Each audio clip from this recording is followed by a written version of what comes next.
For my thesis proposal is to speak English or not to speak English. That is the question. A qualitative case study on a young learners language learner agency under English education policy in Taiwan. And I'm Thomas, and my advisor is Professor Zhao. Okay, here comes my table of contents for my today's proposal presentation. The first part is introduction. Second part is literature review. Third part is methodology, and the last part is appendices. Okay, so let's start from introduction. So the thing that I want to state here is that owing to the trend of commercial and economic globalization, English has become the dominant language all over the world. So due to the ubiquity of English, many EFL countries have invested so many resources in improving their people's English skills. So so Taiwan is not the exception, right? So numerous English language policies has been implemented in order to enhance the communication skills in English for Taiwanese. But the thing that I want to say here is that after learning English for 14 years from third grade at elementary school to graduation from university, most students are not quite confident in using English in their daily lives. So if parents want to let uh, uh, their child or the kids to have more international competitiveness in the future, they may send them to study abroad. But is is it really a must or it is necessary for English learners to study abroad so that they can have a good command of English or enhance their willingness to communicate in English? Personally speaking, I think the answer is no. That is because there are a lot of well-known people who were born, raised, and receiving English instruction in Taiwan, but they are very fluent in English. So as you can see from here comes to example, maybe Howard, Lily, Dina, they are quite fluent in English, but they are not. Maybe I can say that way. If before they go to states or go to the native countries of English to study, they are quite good in English. So therefore, the present study is conducted for the purpose of exploring a young learner's language learner agency in Taiwan without the experience of studying abroad in English-speaking countries. So uh, so I just want to know how they can do that. What's their reasons for that, and how the participant could exert English language learner agency in learning English in EFL contests is the focus of the study. By exploring the participants' language learner agency in Taiwan, uh, this study could help provide some insight for the formulation of English language policies in Taiwan. Okay, so here comes to the literature review for uh, my study. So I think I can divide my literature review into three parts.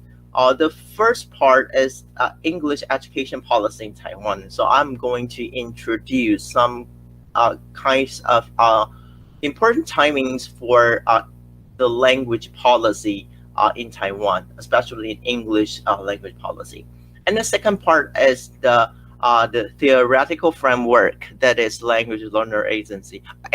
So in this part, I'm going to introduce the theory I'm going to use to look at my participant. Okay, so the last part is that I'm going to combine the first part and the second part. That is on language learner agency under English education policy in EFL countries. So I'm going to do some reviews about what's going on for the previous studies on the EFL countries' language policies and how can they exert their language learner agencies in that kind of circumstances. Okay, so let's start from the first part. There are several important times toward English education policy in Taiwan. So let's start from the first one, that is 1949. It is called the time that English instruction you ushered in secondary school. So the focus of the curricula lies in the development of reading and writing skills, and grammar translation method is used in uh, this time. And so the importance of the English education is reading and writing and GTM. Okay, so that's the first one. And the second one is 1999. That's 9-year joint curriculum plan. So the focus of the this time is that he improve oral and written communication and to increase cultural awareness. So as we can see here, the basic communication competence is so important in this time. Okay, so we can see communicative competence here. So, and the third one, that is uh, 2001, and the focus of this time, the language policy mentioned that oral proficiency is so important. Uh, so the development of students' oral proficiency over reading and writing skills is stipulated, so that we know that communication in English, or communicate with others in English, is so important for the language policies in Taiwan. So in this part, that is time that we move English instruction from the secondary school level to the primary level. Okay, and the the the the, the next one, that is 2005. We Taiwan just lowering the starting point of English instruction to grade 3. So uh, the importance of speaking skills is still important, and we want to add the a little more thing about that, that is the understanding of local and foreign cultures. So in this time, that we want to pay attention to the communication competence and the culture itself. uh, is for our own culture, and the native speakers, the other people's cultures. They are also important. Okay, and then the next one is 2008. That is the challenge 2008, a 6-year national development plan. So in this uh, time, the project emphasizes the ability to master foreign languages, especially English, and the use of the internet. So internet is so important in this time. Okay, and the last one, that is the blueprint for developing Taiwan into a bilingual nation by 2030. So we all know that it is so important, because we want to become the bilingual nation. So, for the purpose of bilingualizing the education system, several directives are proposed by a Ministry of Education, right? So, we want to promote clear content and language integrated learning in primary school and secondary school domain or subject, and implementing the teaching English in English policy in elementary school and secondary education. Okay, so that's for the first part. As for the second part, that is a theoretical framework for my study. So that is the CDST. So what is CDST? That is Lawson Freeman's complex dynamic system theory. So it is composed of seven characteristics with an aim to getting the whole pictures of agency. So the first one, that is agency, is relational. So it means that in order for you to have the agency to do something, you just need to have the meaningful interaction with others. And the second one, that is agency, is emergent. That is because we you just need to have that kind of actions, and we will look at after you do something, and what's the effect of your behavior, or your the thing you done. Okay, and the third part is agency is spatially and temporally situated.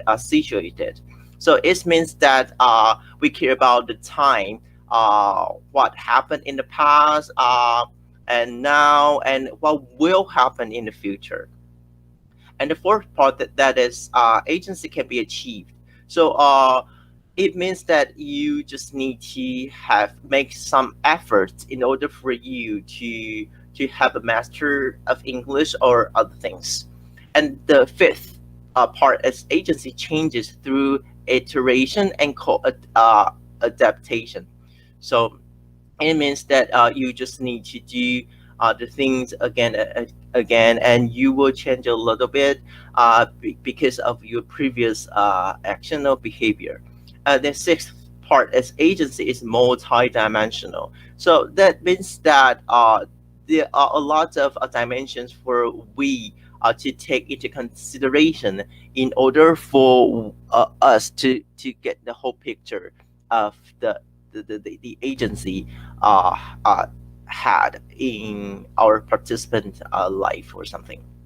Okay, so the last one is agency is hierarchical. So it means that the life story, or the thing, the acquisition of English is not so linear. So we just need to take a lot of things into consideration that is not so easy for us to get the whole pictures of life. So we just need to have to take a lot of things into consideration when we want to know what's going on in the acquisition of English or something. Okay, so let's move on to the third part. That is the earlier studies on the language learner agency in EFL context. The things, the previous studies for the topic for this kind of research. So I would like to divide this part into three parts. Because the earlier studies following the following lines of research. So the first one is formal learning provided by schools seems to be less significant than informal learning. So informal learning is so important for when we as EFL countries that we if we want to learn English well, their participants successful a success in learning English tend to be more related to informal learning. That's what I found in one study and Manassas study. And the second one is switching between contexts is a way to facilitate language learner agencies. So as I saw from Chang's and Wu's study, it says that if we want to learn English well, we just need to studying abroad or go to another countries in order for us to have that kind of agency, or we can enhance our thinkings for learning English well. And the last one is relationship with others plays an important role in the assertion of language learner agency. So as we can, I saw from one of Manassas study, it says that relationship with others is so important. So based on the previous study, uh, I just have this kind of question, that is that previous study maybe is not going to answer my research questions, because I think that the present study could fill the research gap, since my participant, who is named Peter, is a homegrown English learner and learn English quite well. And besides, Peter keeps telling the researcher that English classes in public school fail to assist him to improve his English skills. Therefore, The researcher is eager to understand what is the reason for him to invest so much time in learning English in an EFL country, and how he positions himself in the process of learning English learning journey. So the research questions are listed as follows. And the first one is, what is the EFL learning journey like for the agentive Taiwanese learner Peter? And the second one is, what is the role that agency plays in Peter's learning journey, and how does he exert learner agency to deal with the obstacles he meets? Okay, so that's for literature review. So let's move on to methodology. Okay, so this study is conducted as a case study. So the qualitative case study tradition suits my need, because the main focus of the study is to get to know more about English learner, language education policy and practices in Taiwan, by zooming in the EFL learning experience of a Taiwanese learner named Peter, and see how his language learner agency exerted in English learning environment in Taiwan. Okay, and the second part is research contest and participant. So the present study was carried out at a public junior high school located in central part of Taiwan, where the researcher was asked to coach Peter for an English speech contest and English essay writing contest. Thus, had frequent interaction with Peter for a period of 12 months since September of 2020, and he impressed the researcher with his language proficiency, since he could convey ingenious viewpoint in English fluently, and which is quite rare and difficult for ordinary junior high school students in Taiwan, especially in public schools. Okay, so I think what that's the reason what make him so special. And as for the participant, let me give you some kinds of introduction about Peter. And Peter is a 12-year-old Taiwanese boy. Although a U.S. permanent resident since birth, Peter was educated in Taiwan completely, as he was brought back from the United States at the age of 3 months. And both of his parents speak English. His father is an engineer, while his mom is a full-time mom. And thanks to the guidance of his mom, Peter fell in love with English reading at a young age. However, without sending him to American school like Morrison Academy, his parents let him study at a special music program in public elementary school. Okay, so currently he's studying at a special program in public junior high school, and compare with his peers. Peter's language proficiency in English is quite extraordinary. He's able to think in English, and so communicating with others in English is like shooting fish in a barrel for him. So it's so easy, and his classmates regard Peter as an American rather than a Taiwanese, because he excels in English but fails in Chinese. Okay, so there's the introduction for him, and if he has time, he was still reading English book instead of Chinese ones. He feels out of place with the examination system in Taiwan. He thinks that there are too many multiple choice questions, and the format of the question are too rigid. Okay, so he's quite independent and talented, but based on the current admission process, he's impossible to get admitted to the first choice senior high school in the future. So that's his introduction. And here comes to the data collection part. So the data that I'm going to collect are cover four parts. The first one is narrative. It was given by Peter in the counseling room in a public junior high school on January 27th, 2021, and the length of the narrative was about 50 minutes. So that's the first source. The second one is interviews. I will have some interview with Peter himself, Peter's older sister, Peter's mom, and Peter's English teacher. Okay, so that's for the interview.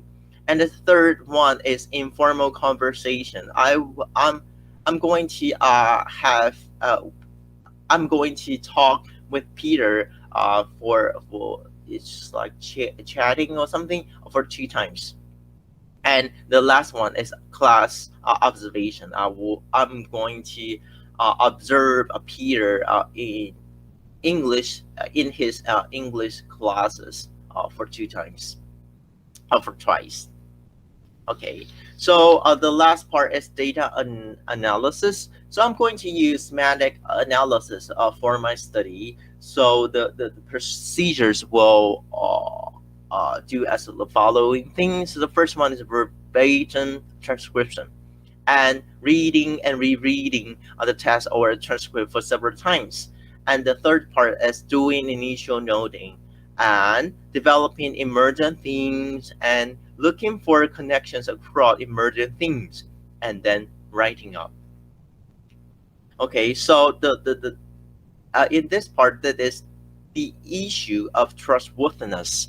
So, how can I guard my trustworthiness in my study? I'm going to divide it into 2 parts. The first one is multiple data collecting methods. So, as you can see from data collection part, I'm going to cover 4 source of my for my study. So multiple data collecting method is I think they will guard my trustworthiness of my study. And the second part is member checking. As we know that Peter is so talented in English, so he can check the things or the transcriptions that I write for the study. So that can make him to understand my meaning and my writing, and he can uh, make sure that whether I distort his meaning or something else. Okay, so that's for member checking. So that's the timeline for my research. Okay, so the last part is appendices. So this the interview questions with Peter, with Erica, his sister, Peggy, his mom, and Christina, his English teacher at the public junior high school. Okay, so this the question that I'm going to ask Peter for the second interview. And so the last one is the references for my study. Okay, so that's all for my today's presentation. And thank you for your attention.